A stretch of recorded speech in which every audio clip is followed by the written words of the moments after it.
Muy buen día. En esta oportunidad les voy a hablar acerca del sistema nervioso autónomo.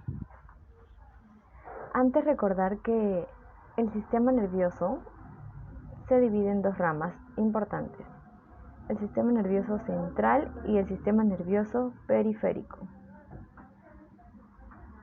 El sistema nervioso central está formado por el encéfalo y la médula espinal, mientras el sistema nervioso periférico, formado por el sistema nervioso somático y el sistema nervioso autónomo. Y el día de hoy es del cual vamos a hablar, del sistema nervioso autónomo, también llamado vegetativo, neurovegetativo o involuntario, ya que regula y coordina las funciones que nosotros no controlamos, funciones que son involuntarias, inconscientes y automáticas. Los centros superiores del sistema nervioso autónomo están en la zona lateral gris de la médula espinal, en el lóbulo raquídeo y en el hipotálamo. El sistema nervioso autónomo se divide en dos: en la división simpática y el parasimpático. Son antagonistas, es decir, son opuestas para lograr así un balance funcional que tiende a mantener la homeostasis corporal. Veamos, posee una división simpática y una división parasimpática. Las dos divisiones del sistema nervioso autónomo se dividen por su anatomía, su función y por los transmisores químicos involucrados. En su función, la noradrenalina es la principal neurotransmisor postganglionar del sistema simpático y la acetilcolina es la del sistema parasimpático. Según su anatomía, está formado por dos cadenas de ganglios, una situada a cada lado de una columna vertebral que recibe ramas de la médula. Aquí vemos que recibe ramas de la médula espinal. No es continuo alrededor de toda la columna, sino que se concentra en la zona torácica y lumbar de los ganglios. Salen prolongaciones que van a todo el organismo, a diferencia del simpático. Los ganglios del sistema parasimpático dependen de zonas de la médula espinal, que se hallan a nivel craneal y sacro. Los ganglios, además, no forman cadenas junto a las columnas vertebrales, sino se encuentran lejos de ellas, en los órganos en los que inervan. Habiendo visto las diferencias anatómicas, vamos a ver las diferencias según su función. Empecemos con el sistema nervioso simpático. Veamos, es esto. Se encarga de activar la mayor parte de los órganos del cuerpo para que trabajen de forma más intensa, salvo las relacionadas con la digestión. Se encarga de dilatar la pupila, la disminución de la producción de saliva, dilatar los bronquios, aumento de la frecuencia cardíaca, inhibición de la actividad de los órganos digestivos, es decir, al hacer que la digestión se pare, hace también que las actividades del páncreas y la vesícula biliar se inhiban, y la estimulación de la adrenalina de la médula suprarrenal. La vejiga urinaria se relaja y estimula el orgasmo. Veamos acerca del sistema nervioso parasimpático. Este relaja la actividad de la mayoría de los órganos, a diferencia del simpático.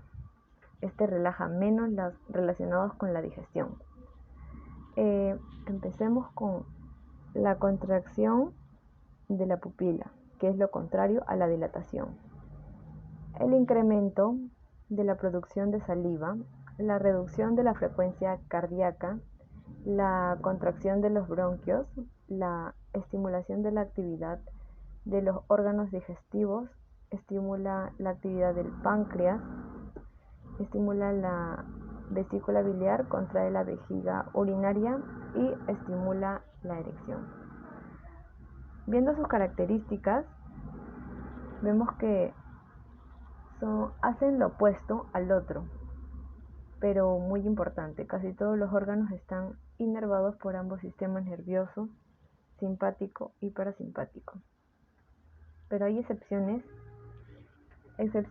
las glándulas sudoríparas, que hacen que nosotros sudemos, los músculos erectores del pelo, que hacen que nuestros vellos en los riñones y la mayoría de los vasos sanguíneos solo reciben la inervación simpática de la activación de las glándulas lacrimales. Únicamente poseen conexiones parasimpáticas. Vemos que aquí el sistema nervioso simpático activa el organismo para situaciones de emergencia, situaciones en las que nosotros tenemos que pelear, huir, por ejemplo, en momentos de mucho estrés, cuando sentimos que alguien nos está siguiendo en la calle, cuando sentimos alguna amenaza en nuestro entorno, se activa el sistema nervioso simpático. Y el sistema nervioso parasimpático regula las actividades que tienden a conservar energías en los periodos de descanso o recuperación, disminuye la frecuencia cardíaca y estimula las funciones digestivas. Por un lado, el sistema de emergencia y por el otro es un sistema de recuperación. Y ahora, relacionado al tema, les hablaré acerca de un caso clínico de la Revista Mexicana de Oftalmología del 2017, donde nos presenta agnosia visual en un paciente con lesión isquémica occipital bilateral. Entre paréntesis, la agnosia es la pérdida de la memoria para reconocer el significado de estímulos sensitivos. También existe agnosia auditiva, visual, táctil, etc. Veamos el caso. Una paciente de 60 años de edad acude a una consulta oftalmológica por disminución de la función visual observado por un familiar, que indica que la paciente choca con objetos al caminar. Días previos a la consulta, sin embargo, la paciente niega a tener alteraciones de la visión funcional visual, a la que en la exploración se encuentra con agudeza visual del movimiento de manos de ambos ojos sin alteraciones de las estructuras oculares, lo que justifica.